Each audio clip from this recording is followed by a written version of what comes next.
Գյուրջան Կասկադ 60 ամիս փուլային վճարում բազմաթիվ առավելություններ։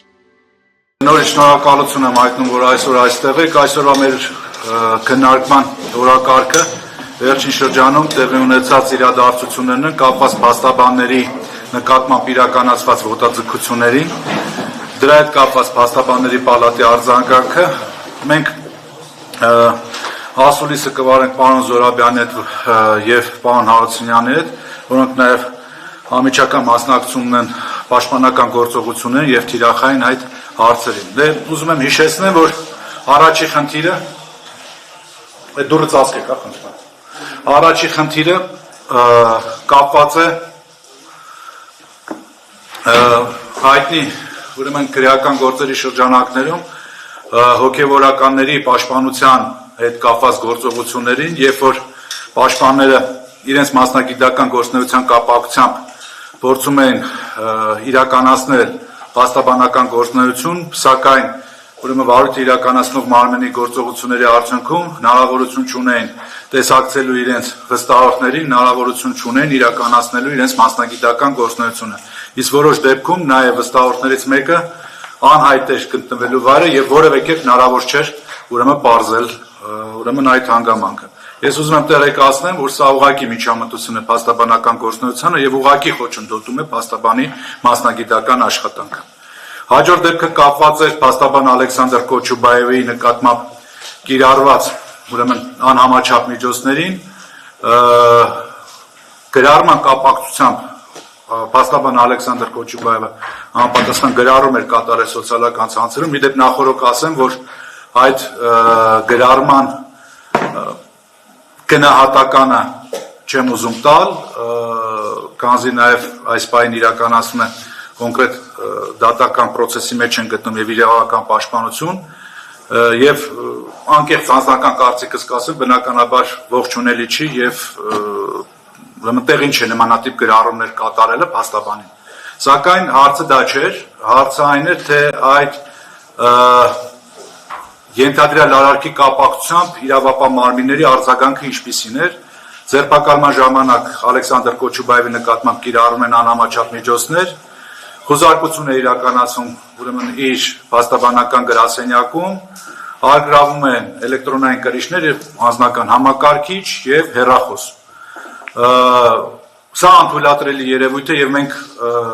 դուք գիտեք, որ նաեւ արկա իրավակարգավորումներով եւ միջազգային պրակտիկով արգելվում է արգրավել փաստաբանի անձնական կրիչները, որտեղ այդտեղ ունենք փաստաբանական գաղտնիք եւ առնչվում է մի շարք վստահորդների շահերին։ Եվ բացի այդ, ուրեմն այդ ձերբակալման գործընթացը մեղմ ասած տպավորություն էր հաշվի արդարի, որը որ եւս ընդունելի չէր, եւ այս առումով ակնհայտ էր, որ փաստաբանի կարգավիճակով նաեւ որոշակի առումով պայմանավորված իրականացնում է այդ գործողությունը։ Եվ վերջի դեպքը մի քանի օր առաջ այսպես տեղի ունեցավ, փաստաբան Ռուբեն Մխիթարյանի հետ էր կապված, վերջինս իրականացնել մասնագիտական գործունեություն եւ այդ մասնագիտական աշխատանքի, իրավապաշտպան աշխատանքի առաքելության շրջանակներում նա բերման է ենթարկվում, այնուհետև կալանավորվում է, կիրառվում է խափանման միջոց, որը առհասարակ անհամատեղելի եւ հաշվի չի առնում փաստաբանի կարգավիճակը։ Բացի այդ հաշվի չի առնում ձերբակալելիս, որ նա իրականացնում էր մասնագիտական գործունեություն, եւս սա միջամտություն է մասնագիտական գործունեության, եւ այսպիսի միջամտություններ են տեղի ունենում փաստաբանների նկատմամբ, որը որ փաստաբանների պալատը, փաստաբանների իրավունքների պաշտպանության հանձնաժողովը, փաստաբանների պալատի խորհուրդը անընդունելի եւ դատապարտելի համարում։ Այս առնչությամբ ես արդեն իսկ պատրաստել ենք մենք համապատասխան նամակներ միջազգային կառույցներին եւ հետեւողական ենք լինելու, որպեսզի այդ խախտված իրավունքները ուրեմն նախ վերականգնվեն եւ շարունակելի չլինեն այս հանգամանքները։ Ես խոսքը կփոխանցեմ գործընկերներիս, այնուհետեւ ես աշխատանքի ֆորմատը տենց անենք, հա, խոսքը կփոխանցեմ գործընկերներիս, այնուհետեւ լրագրողները եթե հարցեր ունենան, կարող են այդ հարցերը ներկայացնել։ Հանցեք բանզորը։ Տեղափոխանք թե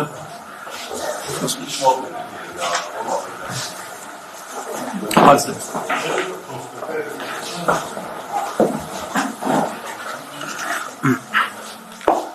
Հարգելի լրագրողներ, նախ ողջունում եմ ձեզ եւ ուզում եմ շնորհակալություն հայտնել ձեզ ձեր աշխատանքի համար, որովհետեւ այս դժվարին պայմաններում միակ, այսպես ասեմ, օժանդակող օգնությունը ձեզանից է գալիս, որովհետեւ եթե չլինեն ձեր համարձակ ու համառ աշխատանքը, վստահ եմ շատ անօրինականություններ ել ավելի լկտի կդառնան եւ բնականաբար ել ավելի կշատանան։ Այդ առումով հատուկ շնորհակալություն ձեզ։ Տեսեք, ես իհարկե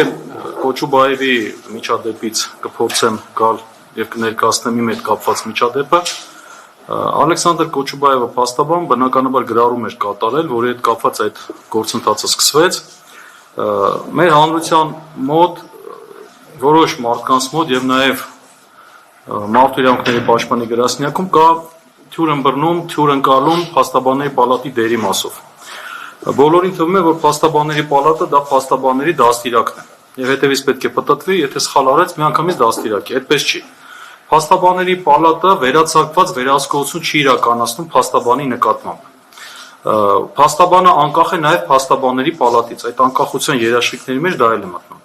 Եվ միայն օրենքով նախատեսված առիթների դեպքում է, որ փաստաբանների պալատը կարող է միջամտել։ Այսինքն, եթե մեկը իր Facebook-յան էջում փաստաբանը վատ գրառում է կատարում, նույնիսկ եթե փաստաբանների պալատի նախագահ պարոն Բաբան անձամբ կարդում է դա, իրեն որևէ իրավունք դա չի տալիս, որ ինքը այդ համացանցի մեջ նշված գրառման հետ կապված միջոց ձեռնարկի։ Բայց եթե առիթը լինի, ինչ որ մեկը բողոքի, դրա հետ կապված օրենքի հետ առիթները եթե ի հայտ գան, ապա այո, պալատը պետք է ընթացք տա։ Սա ուզում եմ ասեմ, որ տպավորություն չստեղծվի, որ փաստաբանների պալատը ասես բարձի թողի վիճակում է թողել, փաստաբանները այո, հայհոյանքներ են տարածում կամ վատ խոսքեր են ասում եւ խրախուսում է դրանով այդ վարկագիծ։ Այդպես չի։ Միշտ էլ պատմությունը ցույց է տվել, որ փաստաբանների պալատը այդ հարցին խիստ է նայում։ Սա մեկ։ Երկրորդ, եթե մեկը կարմիր լույսի տակով վարել է, դրա համար այդ մարդուն նահապատիժ չեն տալիս։ Ամեն խախտում ունի իր բնականաբար իրավական հետևանքը։ Եթե Կոչուբաևը գրառում է կատարել ինչ-որ բան խախտող, ապա դրա հետ կապված բնականաբար կար կարգապահական ընթացակարգ։ Ամենայն դեպս չեզոք դիտորդի համար այն ինչի մեջ իրեն մեղադրում են եւ այն ձևով ինչպես որ իրեն ձերբակալեցին, անհամաչափ եւ շատ, այսպես ասեմ, պաջողական իմաստ ուներ։ Եվ այս առումով իհարկե դատապարտելի այդ գործընթացը։ Վերադառնամ մեր հոգևորականներին։ Տեսեք մի այս հակաեկեղեցական շարժման տրամաբանության մեջ ինչ է տեղի ունեցել։ Հոգևորականներին, քահանաներին տնից ուղակի բերման են տակել, մտել են խուզարկել են բոլորի տները, առավոտ վաղ ժամը 7-ի կողմերը, աղաբեկել են ընտանիքի անդամները, մի պատկերացրեք բոլորը ձեր ընտանիքներում, առավոտյան են մարդիկ դեռ արթնացած չեն կամ նոր են արթնացել եւ երեխաների ներկայությամբ մտնում են այդպես մարդիկ, sense վախենալու բաներով եւ փորձում են խուզարկություն անել, արգավել երեխաների հեռախոսները, պլանշետները վերցնել, շատ անսովոր եւ վատ վիճակ է։ Եվ ավելին քահանաներին տանում են, տեղափոխում են ոստիկանության քննչական մարմին, տարբեր տեղեր, իսկ մեր վստահորդներից Մկրտիչ Սրբազանի տեղներ չէին ասում, նույնիսկ չէին ասում ինքը ձերբակալված է։ Եվ այստեղ մենք նաեւ քրեական օրենսգրքում ունենք բռնի անետացում հանցակազմը, որ ուղիղ այս դեպքի հետ է կապված։ Եվ ցավալի է, բայց նման մասշտաբի խախտում չի եղել։ Ես ասեմ, 2001 թվականից փաստաբան եմ եւ ներկայացրել եմ շատ մարդկանց իրավունքներ, ընդդեմ նաեւ իշխանությունների։ Այո, նախորդ երկու նախագահների ժամանակ էլ ես ներկայացրել եմ մարդկանց շահեր, որոնք խնդիրներ են ունեցել եւ բնականաբար իրենց նկատմամբ էլ ապօրինություններ են թույլ տվել։ Ես չեմ ասում, որ այն ժամանակ լավ ա եղել, հիմա լավ չի, այն ժամանակ էլ վատ դրսևորումներ եղել են։ Բայց այն ժամանակ էլ իշխանությունը ժողովրդից վախենում էր, վախ կար։ Լրագրողներից վախենում էին, որ այդ վատ արարքը կարող է հստակ ներկայացվի։ Այս իշխանությունները ցավոք այդ վախը չունեն։ Եթե նկատել եք, չեն վախենում ոչ մի բանից։ Ոչ միայն չեն վախենում, չեն էլ ամաչում։ Տեսեք, մի քանի ժամ փաստաբաններին չեն թողնում մուտք գործեն քահանաներին, ուղղակի այսինքն քահանաներին իրավաբանական օգնություն ցույց տալու, չեն թույլատրում։ Եվ ցավալի է սա, ընդ որում, երբ որ մենք այդ օրը ես ներս մտա, առաջի կոնտակտը ստացվեց, ես մի քանի քահանաների տեսա, երբ նոր էին իրենց բերման ենթարկել, եւ մի քանի քննիչ են կանած, ես հարցրեցի, ինչ կարգավիճակ ունեն այս քահանաները։ Բերման եք ենթարկել, ասեց ոչ, իրենք վկա են։ Ասի եթե վկա են, բա ինչու եք հարկադրաբար բերել։ Եվ քահանաներից մեկն ասեց ոնց, ես կարող էի չգալ։ Քննիչը ասեց այո։ Անդորում ազգանունը քաջազն ունի, բաժնի պետի տեղակալ։ Ասեց այո։ Ասի, եթե այդպես է, ուրեմն իրեն ծանոթագիր տվեք, այս մարդը իր փաստաբանի հետ ներկանա։ Քննիչը ծանոթագիրը գրեց, տվեց քահանային։ Այդ ծանոթագիրը իմ մոտ կա, նկարել եմ այդ բանը։ Եվ քահանան դուրս եկավ ինձ հետ, եւ քննիչներն էլ խոստացան, ընդ որում ես խնդրեցի, ասեցի, հասկանում եմ, որ այս գործը առանձնահատուկ է, քաղաքական զգայունություն ունի, բայց ձեզ խնդրում եմ, որպես իրավաբանը, խնդրում եմ ձեզ օրենքի սահմանները չանցնել։ Այսինքն դուք էլի կարող եք ձեր պատվերը քաղաքական կատարել, բայց մարդու իրավունքները պաշտպանելով, այդ իրավունքի, ինչպես ասեմ, լկտի խախտումը չանելով։ Եվ այդտեղ ներկա քննիչները ընդունեցին, մենք երբեք խախտում չենք անում, ասի ավելի ուրախ եմ ձեզ համար։ Երբ որ դուրս եկանք, մյուս քահանաներն էլ նույն բանը, ով որ այդ բանը տեսադաշտում էր, որ ասեցի, երբ որ դուրս եկանք, այս մեր քահանային ներս կանչեցին, դուրս եկան, բականեր եկել մի հատ այստեղ բան կա ճշտելու, ներս կանչեցին, դուռը փակեցին։ Դուռը փակեցին, իրեն հարցաքննել են, ստիպողաբար հարցաքննել են։ Եվ ինձ մոտ ծանոթագիրը կա, որ իրեն 3 օր հետո են կանչել, բայց այդ օրը հարցաքննել են։ Եվ քննչական մարմինը ցավոք թույլ չտվեց, որ փաստաբանները մտնեն։ Դուռը փակել են, ոստիկաններին շարել են, ձեզանից շատերը այդտեղ այդ բանը արձանագրել են, եւ սա շատ ցավալի ու վատ դեպք է։ Ընդ որում կան քննիչներ, որոնք փաստաբանի արտոնագիր ունեն։ Եվ իրենք այսպես գոհ աշխատում են, մտածելով, որ ինչ որ ժամանակ, երբ որ այնպեսի մի վիճակ ստեղծվի, որ դուրս կգան այդ համակարգից, գան այստեղ փաստաբանություն անեն ու գնան իրենց ստեղծած դրվածքի դեմ պայքարեն։ Սա շատ ցավալի փաստ է, սա շատ ցավալի երևույթ է։ Ես չեմ ասում, որ ամբողջ հոգևոր այս դաշտն են աղտոտում, բայց ցավալի է, որ մենք լուրջ հետընթաց ունենք։ Իրավունքի մարդու իրավունքների պաշտպանության լուրջ հետընթաց ունենք։ Երբ որ պատկերացրեք, որ այս պահին էլ բարձրաստիճան հոգևորականի կալանավորում են, ինչի համար, ասում եք դու հարկադրաբար ստիպել եք,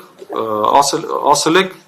ազդել եք իր ընտրելու իրավունքի վրա, ասել եք ում ուզում ես ընտրի, Նիկոլին չընտրես։ Ընդ որում, երբ որ քննիչ հետ հարց ու պատասխան է լինում դատարանում, ես քննիչին հարցնում եմ, ասում եմ, նույնիսկ եթե պայմանական ընդունենք, որ այդ արտահայտությունը թույլ է տալու, պայմանական ընդունում ենք, այդպես է եղել։ Դուք կարծում եք, որ մարդուն համոզելը ինչ որ մեկին ընտրել կամ համոզելը ինչ որ մեկին չընտրել,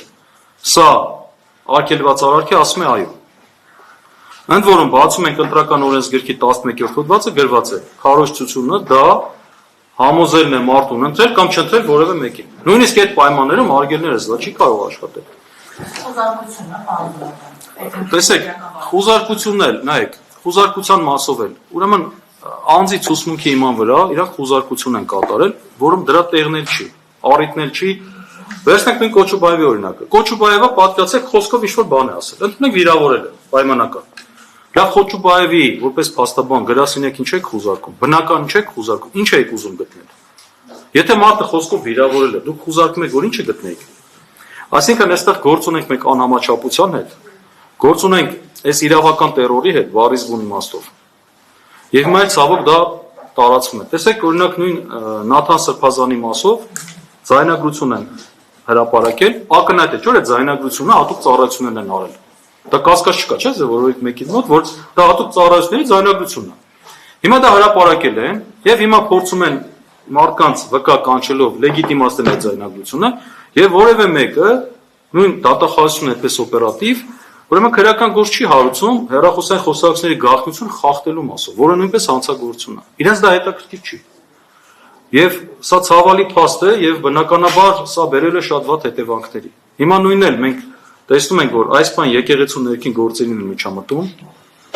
եւ սա նույնպես անում են իրավական այս տերորի ճանապարհով։ Ու ես վստահ եմ, որ այս իրավունքի խախտումները ավելի են սրվելու, ավելի են լկտիանալու եւ հուսանք, որ մենք փաստաբաններս եւ լրագրողներս համատեղ ուժերով գոնե ինչ որ առումով կկանխենք այդ խախտումները։ Այսքանը։